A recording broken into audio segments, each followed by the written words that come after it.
네, 오늘 본문은 의인의 죽음으로부터 시작되어집니다. 그런데 그 시대의 현상을 이야기를 하고 있는데요. 의인의 죽음에 아무런 관심이 없었던 그런 시대. 한번 1절을 함께 읽어볼까요? 의인의 죽음에 무관심했던 그런 악한 세대를 성경은 이야기를 하고 있죠. 57장 1절 함께 읽어봅니다. 시작. 의인이 죽을지라도 마음에 두는 자가 없고 진실한 이들이 거두어감을 당할지라도 깨닫는 자가 없도다. 의인들은 악한 자들 앞에서 불리어가도다. 의인이 죽을지라도 마음에 두는 자가 없고 진실한 이들이 거두어감을 당할지라도 깨닫는 자가 없도다. 전혀 의인에 대해서 무관심했고 또 그들에 대해서 아무런 그런 관심도 없었던 그런 시대. 그런데 하나님은 다르다라고 이야기를 하시죠. 의인에 대해서 하나님은 주목하시고 또 그 의인들에게 복을 또 은혜를 베푸시는 하나님임을 이 본문은 우리에게 이야기를 합니다. 57장 2절을 읽어볼까요? 네, 1절은 그 악한 세대의 현상이고요. 2절은 그 의인들에 대한 하나님의 보상, 하나님의 태도를 이야기하고 있죠. 57장 2절 함께 읽죠. 시작. 그들은 평안에 들어갔나니 바른 길로 가는 자들은 그들의 침상에서 편히 쉬리라. 네, 하나님이 의인들을 데려가시는 이유, 죽음을 통해서 데려가시죠. 근데 왜 데려가시느냐? 그들에게 평안을 주시고 또한 그들에게 편히 쉬게 하시기 위해서, 결국 영원한 안식과 그리고 그들에게 평안을 주시기 위해서 하나님 의인들을 데려가신다. 그러나 그 악한 세대, 악한 시대 속에서는 이 의인들에 대해서 전혀 무관심했다라고 이야기를 하고 있죠. 그러면서 이제 3절부터 어떤 이야기를 하느냐 하면 이 악한 세대에 대한 하나님의 말씀이 기록되어 있습니다. 이 악한 세대, 의인들에 대해서 전혀 무관심했고 또 그들의 죽음에 대해서 아랑곳하지 않았던 그런 악한 세대의 사람들은 어떤 사람들이었는가? 먼저 3절을 함께 읽어볼까요? 3절, 자 57장 3절부터 무려 13절까지 악한 세대에 속한 사람들의 그 사람 됨됨이를 이야기를 하고 있습니다. 3절 먼저 함께 읽어봅니다. 시작. 무당의 자식, 간음자와 음녀의 자식들아 너희는 가까이 오라. 무당의 자식, 간음자, 음녀, 이것은 다 무슨 의미냐면 우상 숭배자들을 이야기하는 것이죠. 좀 세분화해서 무당의 자식, 간음자, 음녀. 그런데 이것을 왜 간음, 음녀 이런 표현을 쓸까요? 우상 숭배와 이 간음, 이 사람에게 내리신 그 계명 중에 간음하지 말라는 말씀과 짝을 이루기 때문에 그렇죠. 우리가 몇 주 전에 하나님과 언약했던 이스라엘 백성들에 대한 말씀을 함께 살피면서 그 십계명의 내용을 함께 두루 살피는 그런 시간들을 가졌죠. 그런데 십계명을 이렇게 살피다 보면 하나하나가 이렇게 짝을 이루고 있다는 말씀을 드렸었죠. 1계가 뭐죠? 오직 하나님만 섬겨라. 한번 따라했습니다. 하나님만 섬겨라. 우상을 숭배하지 말라. 하나님의 이름을 망령되이 걷지 말라. 긴가요?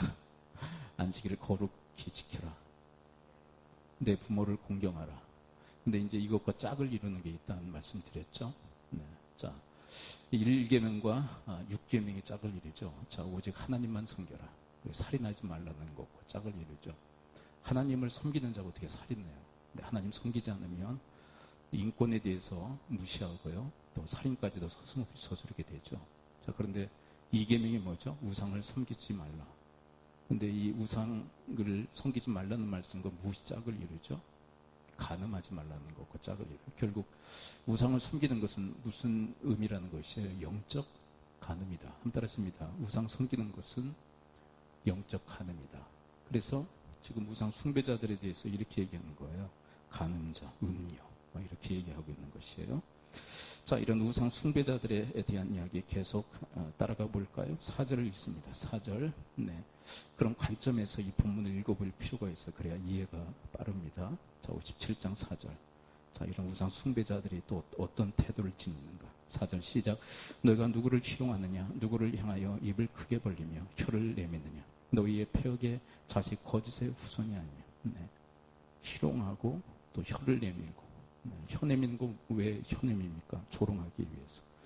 근데 이들이 누구를 향한 이런 희롱과 조롱을 할까요? 바로 의인들을 향한 그런 희롱과 조롱이겠죠. 자, 5절 또 읽어볼까? 5절 시작. 너희가 상수리 나무 사이 모든 푸른 나무 아래에서 음욕을 피우며 골짜기 가운데 바위 틈에서 자녀를 도살한도다. 이 음욕이란 말, 우상 숭배와 맥을 같이 한다는 말씀 이미 설명드렸고요. 이 자살을 도살할 정도로 이들은 이 우상 숭배에 깊이 빠졌다는 거죠. 이 자녀 제물로 드리는 이 종교가 뭐냐면, 자, 오늘 본문, 자, 본문에 그 우상 종교가 나오는데요. 9절을 읽어봅니다. 9절. 9절에 보게 되면 이 자녀까지도 우상으로 드리는 이 우상이 있는데요. 9절을 함께 읽습니다. 9절에 그 우상의 이름이 나와요. 자, 9절 시작. 내가 기름을 가지고 몰레에게 나아가되 향품을 더하였으며 내가 또 사신을 먼 곳에 보내고 서울에까지 내려가게 하였으며, 여기서 몰렉신, 몰렉이라는 이 우상이 이 자녀까지도 우상으로가 아니라 제물로 그렇게 바치게 했던 그런 우상 대상입니다. 자, 6절을 또 읽어볼까요? 6절. 그들이 계속 어떤 우상 숭배, 영적 간음을 저지를까요? 6절 또 읽어볼까요? 6절 시작. 골짜기 가운데 매끄러운 돌들 중에 내 몫이 있으니 그것들이 곧 내가 제비 뽑아 얻은 것이라. 또한 내가 전제와 제물을 그것들에게 드리니 내가 어찌 위로를 받겠느냐. 무슨 얘기예요? 돌들로 제단을 쌓아 제사를 지냈지만 하나님과 아무런 상관이 없는 그런 제사. 왜 이게 우상 앞에 드려지는 그런 제사이기 때문에. 또 7절을 볼까요? 7절 시작. 내가 높고 높은 산 위에 내 침상을 베풀었고 내가 또 거기에 올라가서 제사를 드렸으며. 이 침상이라는 말, 이 영적 간음과 맥을 같이 하는 단어입니다. 제사를 드리고 우상에 드려진 그 제사, 이게 다 하나님 보시기에 뭐라는 거예요? 다 영적 간음이다, 그렇게 보신다는 거죠. 네, 간음을 저지른다. 8절 또 읽어볼까요? 8절. 다 영적 간음의 모습이죠. 8절 시작. 내가 또 내 기념표를 문과 문설주 뒤에 두었으며 내가 나를 떠나 벗고 올라가서 내 침상을 넓히고 그들과 언약하며 또 내가 그들의 침상을 사랑하여 그 벌거벗은 것을 보았습니다. 이게 다 뭐예요? 영적 간음의 모습. 야, 하나님 아주 적나라하게 다 드러내시죠. 이 더러운 것들, 이런 영적 간음의 짓들을 하니 이 우상 숭배하는 자들을 이런 간음의 형태로 하나님께 지금 고발하고 계신 것입니다. 그러시면서 13절을 보면 이들의 결과, 이들의 마침표, 이들의 그 엔딩, 이들의 마지막은 어떻게 될 것인가 13절에서 이야기합니다. 우상 숭배자들, 영적 간음자들이 어떻게 될 것인가. 13절 함께 읽어볼까요? 시작. 내가 부르짖을 때에 내가 모은 우상들에게 너를 구원하게 하라. 그것들은 다 바람에 날려가겠고 교훈의 것이로되 나를 의뢰하는 자는 땅을 차지하겠고 나의 거룩한 산을 기업으로 얻으리라. 결국 이들은 구원을 얻어요? 우상 숭배자들, 영적 간음자들은 이들은 구원을 얻습니까? 자, 이들이 구원할 대상으로 믿는 대상이 누구죠? 자, 이들이 자기를 구원할 대상으로 믿는 그 대상이 뭡니까? 우상이거든요. 근데 우상이 어떻게 된다고 얘기를 하고 있어요? 바람에 날려가겠고 기운에 불려갈 것이로되. 이게 하나님께서 다 심판하신다는 얘기거든요. 근데 그들이 어떻게 너희들을 구원할 수 있겠어? 큰 낭패를 보게 될 것이다. 구원받지 못할 거야. 그런 이야기를 들려주고 계신 거예요. 자, 이런 시대에 의인들의 죽음에 대해서 무관심한 건 어쩔 수 없는 거죠. 이들이 의인의 죽음에 대해서 관심이나 갖겠어요? 이런 시대에 의인의 죽음에 대해서 전혀 이들은 안타까워하지도 않고 전혀 관심이 없는 그런 시대였다는 거예요. 그러시면서 하시는 얘기가, 그러나 나는 의인들에 대한 태도가 다르다고 얘기하세요. 그 시대의 악한 세대, 영적 간음의 우상 숭배가 만연했던 그 시대 속에서 의인들에 대해서 무관심했지만 나는 애정을 가지고 그들을 대한다고 이야기하세요. 그들에게 평안을 주고 그들이 편히 쉬도록 하나님께서 복을 베푸신다고, 은혜를 베푸신다고 이야기를 하시는 거죠. 그러면서 의인은 도대체 누구냐? 13장 13절 하반에 보면, 자, 이제 악인이 누군지를 그 정체를 드러내시면서 우상 숭배자들이죠. 그러면서 의인이 누군지를 또 드러내요. 13절 하반에 초점을 맞춰서 다시 한번 읽습니다. 13절 시작. 내가 부르짖을 때 내가 모은 우상들에게 너를 구원하게 하라. 그것들은 다 바람에 날려가겠고 기온에 거시로되 나를 의뢰하는 자는 땅을 차지하겠고 나의 거룩한 산을 기업으로 얻으리라. 여기서 하나님의 의는 누굽니까? 한마디로 하나님을 의뢰하는 자예요. 의뢰는 복합 용어죠. 두 가지 단어, 신뢰와 의지의 단어예요. 그러니까 하나님을 신뢰하니까, 믿으니까 의지하는 거예요. 이 사람은 오직 누구만이 나를 구원할 수 있다고 믿어요? 하나님만이. 그 접에는 어떤 믿음이 있냐면 주 곧 우리 하나님은 유일한 주시라는 믿음이 있는 거예요. 여러분, 십계명의 1계명이 뭐냐면 오직 유일한 신은 누구라는 거예요? 하나님이라는 거예요. 하나님. 여러분, 이게 구원과 연관이 있는데 오직 유일한 신은 하나님이십니다라는 고백은 누구만이 구원할 수 있다는 고백이에요? 하나님만이 나를 구원할 수 있습니다. 그리고 예수님의 이 율법의 그 핵심 요약본에서 마가복음 9장 29절에서 뭐라고 얘기합니까? 이스라엘 들으라. 주 곧 우리 하나님은 유일한 주시라. 이렇게 얘기하세요. 그러니까 그 요약은 뭘 갖다 놓으신 거예요? 10계명의 1계명을 갖다 놓으신 거예요. 그걸 요약하고 있는 거예요. 결국 여러분, 우리가 믿는 믿음의 실체가 뭐냐면 주 곧 하나님은 유일한 주시라는 믿음이에요. 그러면 이 믿음을 가지고 있는 사람은 오직 누구만을 의지하게 되어 있어요? 하나님만. 바로 그 얘기를 하고 있는 거예요. 여러분, 이런 의뢰하는 자에게 하나님이 약속하시는 게 뭡니까? 땅을 차지하겠고 나의 거룩한 산을 기업으로 얻으리라. 이것은 두 가지 차원의 복을 의미하시는데, 땅은 물질적 복이죠. 그리고 나의 거룩한 산이라는 것은 하나님의 산, 성산을 의미하는데, 이것은 영적인 복을 의미해요. 도대체 구체적으로 어떤 내용일까? 그건 하나님만이 아시겠죠. 그렇죠?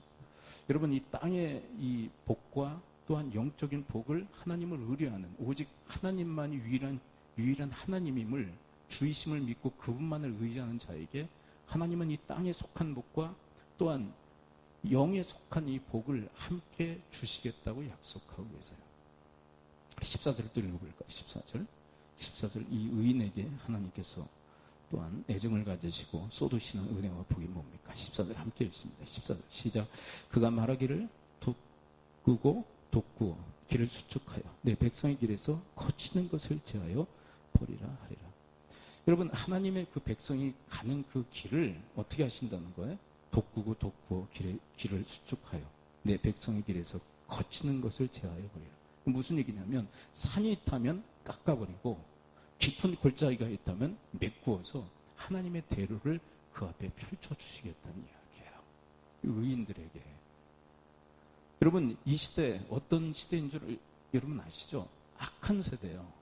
우상 숭배, 영적 간음에 천장이 토치에 깔려 있었던 그 시대. 의인에 대해서는 전혀 무관심하고 의인의 죽음조차도 그들은 아랑곳하지 않던 그런 시대. 그런데 하나님은 달리 이야기하세요. 나는 그렇지 않다. 이 세대와 다르다고 이야기하세요. 나는 그들에게 평안을 허락하고 나는 그들에게 편히 쉬도록 그들을 부를 것이며 또한 그들에게 땅의 복과 거룩한 성산을 상속으로 주겠다고 이야기하시며 또한 그들 앞을 가리고 있는 모든 산을 깎아내려버리고 깊은 골짜기를 메꾸어서 대로를 형성해서 그 길을 걸어가도록 내가 만들겠다고 이야기하세요. 그러므로 사랑하는 성도 여러분, 이것은 중요한 메시지가 있는데 여러분들이 의인으로 오직 하나님만이 나의 유일한 주시라는 그 고백을 가지고 이 땅을 살아가면서 여러분들 앞에 수많은 어떤 그 조롱과 어떤 희롱도 있을 거예요. 오늘 본문에 이 악한 자들이 그러지 않습니까? 희롱과 조롱하지 않습니까? 세상 사람들이 조롱하고 희롱할 거예요. 그리고 세상 사람들은 우리의 인생에 대해서 무관심하고 어떤 경우에는 더 적대적인 경우들도 있어요. 의롭게 살아가는 자들에 대해서 더 적대적으로 그렇게 생각하며 그리고 대적하는 일들이 비일비재하게 일어날 거예요. 그러나 여러분, 세상과 다르신 하나님이 우리를 애정어린 눈으로 바라보시며 우리의 인생을 붙드시고 인도하신다는 사실을 여러분 기억하며 나갈 수 있게 되기를 축원을 드립니다. 결국 세상의 평가가 중요한 게 아니라 하나님의 평가가 중요하다는 사실을 이 본문은 우리에게 이야기를 해주고 계십니다. 여러분, 의인들에 대해서 무관심합니다. 의인의 죽음에 대해서 무관심합니다. 더 나아가서 의인들에 대해서 대적하고 적대시하는 것은 세상 사람들의 악한 세대의 어떤 표징이에요. 그러나 하나님은 그렇지 않으세요. 우리에 대해서 깊은 애정과 깊은 관심과 또는 우리의 미래에 대해서 하나님께서 책임져 주시고 우리의 삶의 과정도 하나님께서 평탄케 하시며 인도하실 줄 믿습니다. 산이 있을 것입니다. 깊은 골짜기도 있을 것이에요. 그러나 산을 메꾸어 산을 깎아 여러분 깊은 계곡을 메꾸시어서 하나님께서 우리 앞에 거치는 것 없이 갈 수 있는 길을 하나님께서 닦아주실 줄 믿습니다. 이 의인을 향하신 하나님 깊은 애정을 이 본문은 담고 있단 말이에요. 그러므로 세상의 그 평가에 그다지 휘둘리지 말라는 거예요. 악한 세대의 평가에 그렇게 귀 기울이지 말라는 거예요. 너희들에 대해서 무관심할 거야. 너희들 하나 죽어 나간다고 해서 세상 사람들이 아쉬워하는 사람도 없을 거라는 거예요. 근데 하나님은 다르시다. 자, 그렇다면 또 의인은 누굴까요? 15절을 함께 읽어볼까요? 15절. 첫째는 13절에서 하나님을 의리하는 자가 의인이라면 15절에서 의인은 또 도대체 누굴까요? 15절 시작. 지극히 존귀하며 영원히 거하시며 거룩하다 이름하는 이가 이와 같이 말씀하시되 내가 높고 거룩한 곳에 있으며 또한 통회하고 마음이 겸손한 자와 함께 있나니 이는 겸손한 자의 영을 소생시키며 통회하는 자의 마음을 소생시키려 함이라. 여러분, 이 본문에서 이야기하는 의인은 누군가요? 통회하고 마음이 겸손한 자예요. 근데 그 한 문장을 하나로 요약하는 단 하나가 있어요. 이게 뭘까요? 통회하고 마음이 겸손한 자는 누구를 의미하는 걸까요? 회개하는 자예요. 여러분, 하나님이 보시는 의인은 회개하는 자인 줄 믿습니다. 통회하고 그리고 마음을 겸손하게 내려놓는 사람. 여러분, 회개가 도대체 뭐예요? 회개의 근본은 뭐냐면 죄에서 돌아서서 하나님께로 돌아오는 거거든요. 죄가 뭡니까? 성경에서 계속 반복적으로 얘기하는 죄는 뭐냐면 자기가 하나님 되려는 거거든요. 그러니까 뭘 부정하는 자예요? 죄는 하나님의 주인 되신 부정하는 자가 죄인이에요. 여러분, 우상 숭배의 뿌리가 뭐죠? 우상 숭배는 하나님 말고 다른 걸 하나님으로 섬기는 게 우상인데, 우상 숭배의 뿌리가 뭡니까? 자기 숭배거든요. 자기가 주인 노릇하려고 하는, 자기가 하나님 노릇하려고 하는 게 뿌리거든요. 그게 우상 숭배로 나타나는데, 여러분, 그 자리에서 자기가 하나님 노릇하고 주인 노릇하고 하나님 노릇하는 자리에서 그 죄에서 떠나 하나님 앞으로 돌아오는 거예요. 하나님 앞에 돌아오는 게 뭡니까? 하나님만이 유일한 주심을 고백하고 그분의 통치와 다스림을 받는 자리로 돌아오는 거, 그게 회개예요. 그 통회와 그 겸손한 마음 있는 자를 하나님은 의인이라 칭하시는 줄 믿습니다. 그러면서 그에게 약속하신 게 뭐죠? 15절 하반의 추절 말씀 다시 한번 읽습니다. 이런 회개하는 의인들에게 하나님이 베푸시는 은택이 무엇입니까? 15절 함께 읽습니다. 시작. 즉히 존귀하며 영원히 거하시며 거룩하다 이름하는 이가 이와 같이 말씀하시되 내가 높고 거룩한 곳에 있으며 또한 통회하고 마음이 겸손한 자와 함께 있나니 이는 겸손한 자의 영을 소생시키며 통회하는 자의 마음을 소생시키려 함이라. 여러분, 여기서 두 가지를 이야기하고 영을 소생시키시며 그리고 마음을 소생시키신다고 이야기하세요. 여러분, 소생시킨다는 것은 뭐냐면 잃어버린 것을 다시 찾게 하신다는 의미가 있어요. 잃어버린 것을 다시 찾게 한다. 그래서 다른 번역서를 보게 되면 이런 번역으로 되어 있어요. 이런 용기를 다시금 얻게 하리라. 이런 용기를. 여러분, 우리가 악한 세대 속에서 살아가면서 우리가 그 용기를 잃어버릴 때가 얼마나 많아요. 인정을 합니까? 악한 세대가? 도리어 요거도 먹기가 일쑤죠. 의인들은 악한 세대 속에서 칭찬받을 생각을 하지 말아야 돼요. 이상하게 악인들은 의인을 바라볼 때 의인으로 보이는 게 아니라 악한 자로 보여요. 그게 잠언서 이야기인데요. 자, 악인은 의인을 볼 때 의인으로 보입니까? 악인으로 보입니까? 악인의 눈으로 봤을 때 의인은 의인으로 보입니까? 악인으로 보입니까? 악인으로 보여요. 그래서 공격하는 거예요. 악하다고 생각해서. 그래서 엄청난 공격과 적대시하는 그런 문화 속에서 살아갈 수밖에 없으면 우리에게 경고하세요. 그런데 그때 우리가 잃어버리는 게 뭐냐면 신앙의 용기를 잃어버려요. 삶에 대한 용기를 잃어버려요. 그런데 여러분, 주님께 돌아와 진정 회개하는 자에게 그 잃어버린 용기를 다시 회복해 주시겠다는 겁니다.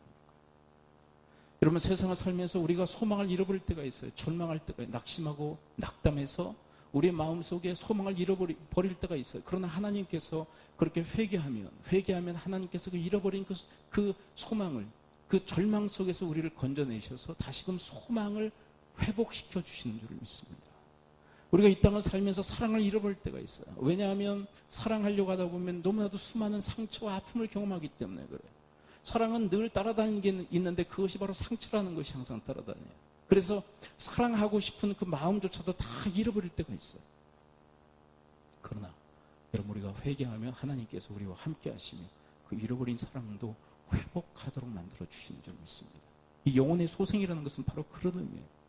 그리고 마음을 소생시킨다는 것은 무엇이냐면 상처받은 우리의 마음을, 상처받은 우리의 심령을, 상처받은 우리의 내면을 하나님께서 치유하시겠다는 것이. 여러분, 통회하면 하나님께서 이런 역사를 허락하시겠다.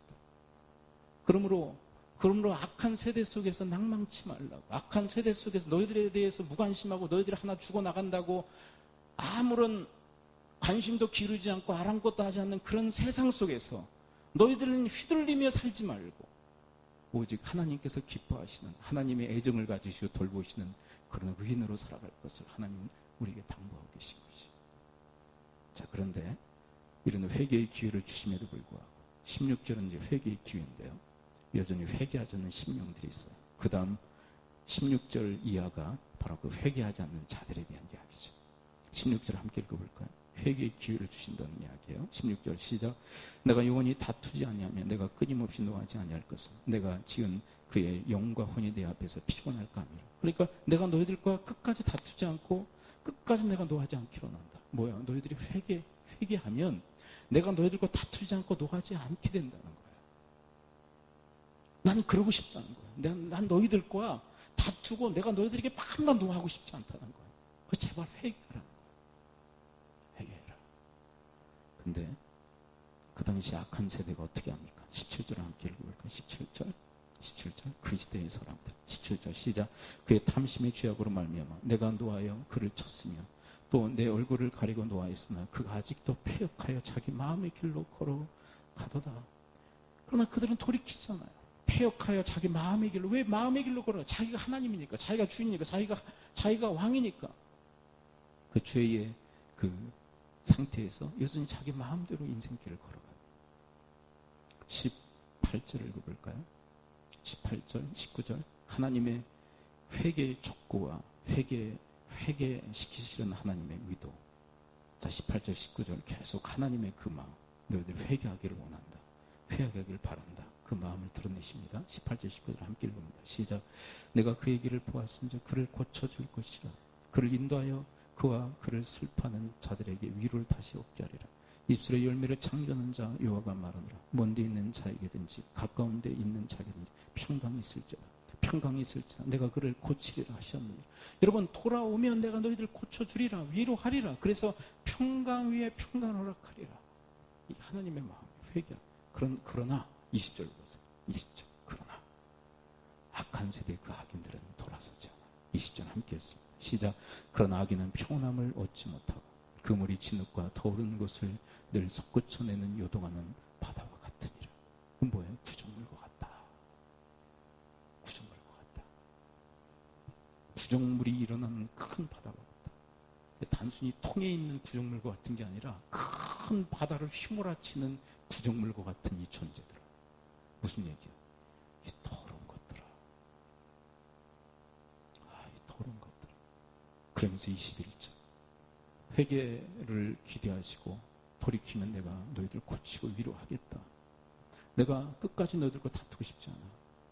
내가 끝까지 너희들을 향해 진노하고 싶지 않아. 돌아와. 그런데 돌아서지 않는 그들을 향하여 어마어마한 구정물과 같은 바다와 같다 하시면서 21절에서 뭐라고 얘기하십니까? 회개하는 의인들에게 약속하신 그 약속과 반대의 내용을 이야기하시죠. 21절 함께 읽어봅니다. 시작. 내 하나님의 말씀에 악인에게는 평강이 없다 하시나니 그래도 안 들어와? 그래, 평강이 없어. 평강이 없어. 여러분, 이 평강에 대한 이야기가 오늘 본문 이 시작부터 시작되어지죠. 의인에게는 평강이 있어요. 의인에게. 이 평강이라는 단어와 평안이라는 단어는 동요예요. 의인들에게는 하나님의 평안이 있어요. 하나님의 평강이 있어요. 그러나 악인들에게는 평강이 없어요. 그러므로 하나님 앞에 의인으로 서라는 거예요. 의인이 누굽니까? 하나님만이 오직 유일한 주심을, 여기 중요한 단어는 유일한 주심을 고백하고 그분의 통치와 다스림을 받아들이는 자. 그리고 이 자리에서 벗어났다 할지라도 다시 주 앞에 돌아와 통회하고 겸손한 마음을 갖는 자들이 바로 의인이라고 이야기하세요. 여러분, 우리가 한 번 주님 앞에 회개했다고 그냥 줄곧 그렇게 살아가는 거 아니잖아요. 우리가 영적으로 나태하고 게을렀을 때 나도 모르게 죄의 상태에 빠지는 경우도 얼마나 많아요. 그래서 하나님 기뻐하시지 않고 하나님 마음에 슬픔을 가득하게 하는 그런 인생을 살아갈 때 얼마나 많습니까? 그때 하나님께서 기회를 주세요. 회개할 수 있는, 통회하고 마음을 겸손케 하여 주님 앞에 돌아올 수 있는 기회를 허락하세요. 그거는 어떻게 보면 하나님의 나라 가기 전까지 우리에게 허락하시는 은혜예요. 여러분, 그 은혜를 온전히 선용하여 주님 앞에 늘 돌아서는 그런 회개의 심령들이 되시기를 축원을 드립니다. 그래서 하나님이 약속하신 이 약속, 이 애정을 갖고 애정을 듬뿍 담고 허락하신 이 놀라운 은혜와 복, 특별히 하나님의 평강이 여러분과 저 인생 속에 가득할 수 있게 되기를 축원을 드립니다. 이 이사야서가 쓰일 당시에 이스라엘 백성들 숱한 하나님의 그 기회들, 그 어떤 은혜들 허락하셨지만 전혀 이들은 선용하지 않아요. 영적으로 완전히 깜깜이 시대를 지금 살아가고 있는 거죠. 우리 시대도 마찬가지일 수도 있다라는 그런 두려움이 있어요. 저를 비롯한 이 시대를 살아가는 많은 성도들에게 하나님의 기회를 주시지만 그 기회를 선용하지 못하는 그런 우리가 될 가능성이 너무도 많아요. 여러분, 이런 하나님의 말씀 앞에 그냥 단순히 지식적 축적으로만 끝나지 않고 주님이 정말로 원하는 자로 주님 앞에 드리기에 힘쓰고 또 빗나갔다 할지라도 다시금 통회하고 겸손한 마음을 회복하면 하나님께서 다시 우리에게 회복의 은총을 허락하시는 그 하나님을 믿고 이탈했다 할지라도 다시금 회개하고 주 앞에 돌아오는 그런 날마다의 은혜가 여러분과 저 인생 속에 있을 수 있게 되기를 축원을 드립니다. 네. 그러기 위해서는 하나님이 기둥이 되셔야 되고요. 하나님이 이렇다면 이렇다고 믿어야 돼요. 계속 내가 생각하고 내가 뜻하고 내가 바라는 것을 내려놓지 않으면 기준이 내가 되어버리기 때문에 자기가 하나님이 된 거죠. 오늘 본문에서도 그 얘기를 하고 있잖아요. 자기 마음의 길로 걸어가다. 왜 이래요? 자기가 하나님이니까 자기가 기준이니까 여전히 이렇게 돌이키지 못하는 거예요. 오직 하나님이 우리의 유일한 주심을 고백하고 여러분 그분의 통치와 다스림을 받는 삶에 힘쓰시고요. 거기서 우리는 자주 이탈합니다. 자주 이탈할 때마다 주 앞에 돌아오는 그런 회개의 심령들이 다 되시기를 축원을 드립니다. 기도하죠. 이 시간 우리 함께 말씀 붙들고 기도합니다. 악한 세대 속에서 의인의 죽음, 의인들에 대해서 무관심하고 의인의 죽음에 대해서 아랑곳하지 않고 그렇게 살아갔던 그 악한 세대 속에서 하나님은 의인들에 대해서 큰 애정을 갖고 그들에게 은혜와 또 평강과 복을 허락하시는데 하나님 세상의 평가에 휘둘리지 말게 하시고 하나님의 평가, 하나님의 깊은 애정과 관심을 기울이시고 붙드시며 또 인도하시고 은혜와 평강과 복을 허락하신다는 사실을 기억하고 하나님 앞에 열심히 경주하는 그런 주님의 사람들이 되어지도록 인도해달라고 우리 함께 말씀 붙들고 소리내어 통성으로 기도하도록 하겠습니다. 기도합니다. 하나님 아버지, 오늘 말씀해 주시니 감사를 드립니다. 하나님, 악한 세대 속에서 의인의 죽음조차도 무관심하고 아랑곳하지 않던 그런 시대 속에서 하나님은 다른 말씀을, 다른 태도를 저들에게 보여주시며 말씀하시는 줄을 믿습니다. 하나님, 그 악한 세대 속에서 하나님은 저희들을 향하여 저희들을 향하여 깊은 애정과 관심과 또 사랑을 가지고 계심을 저들에게 필요하시며, 하나님, 세상은 무관심하고 도리어 대적하고 적대시하지만 하나님은 그 깊은 애정으로 은혜와 평강을 허락하시며 또한 복을 허락하시는 줄을 믿습니다. 하나님의 평가 앞에 하나님 당당하게 하여 주옵시고, 하나님 앞에 더욱더 회복되어지는 심령들이 되어 주님 앞에 소성함을 잊게 하여 주옵시고, 하나님의 바로 그 사람들 되어지도록 하나님께서 인도해 주시옵기를 선합니다. 하나님 인도하여 주옵소서. 좋은나무 국제학교 후원 예물을 주 앞에 드린 손길이 있습니다. 위에서 함께 기도합니다. 아버지 하나님, 악한 세대는 의인의 삶, 의인의 죽음조차도 무관심하며 또한 아랑곳하지 않는 줄 압니다. 도리어 의인들에 대해서 적대시하며 대적하는 그런 시대인데, 하나님, 그런 악한 세대의 평가에 휘둘리지 않게 하시고, 하나님 그 평가에 저희들 낙심치 않게 하여 주옵소서. 그리고 주의 말씀 세면 음성을 들으며 하나님의 그 애정과 하나님의 그 사랑과 하나님의 그 깊은 관심을 저희들이 느끼게 하여 주옵소서. 그래서 진정 하나님께서 기뻐하시는 그 의인의 그런 반열에 저희들이 온전히 서서 주님의 날까지 이 땅에서의 삶의 경주를 넉넉히 감당케 하여 주옵시고, 그로 인하여 하나님이 주신 약속하신 그 은혜와 평강과 그 복의 사람들 되어지게 하여 주옵소서. 하나님, 캄보디아의 수많은 인재들의 그 사륙 이후 인재들이 없는 그런 공황 상태에 놓여 있는 그 나라에 하나님의 인재들을 키우기 위하여, 하나님 나라 일꾼들을 세우기 위하여 고군분투하는 좋은나무 국제학교의 학교와 또 그 부지를 세우고 건립하는 일에 또한 드리는 손길이 여기 있습니다. 하나님, 그 마음과 그 손길을 받아 주옵시고, 하나님을 향한 최선의 그 드림 위에 하나님께서 또한 갚아주시되, 하나님께서 더욱더 크고 놀라운 하나님의 일들을 감당할 수 있는 그런 저력과 역량을 하나님 허락하여 주옵소서. 하나님의 창고, 하나님의 곳간을 풍성케 하는 이 손길 위에 하나님 그 곳간 주님께서 채워 주옵소서. 예수 그리스도의 이름으로 축복하며 기도합나이다. 아멘. 주기도문합니다. 하늘에 계신 우리 아버지, 아버지의 이름을 거룩하게 하시고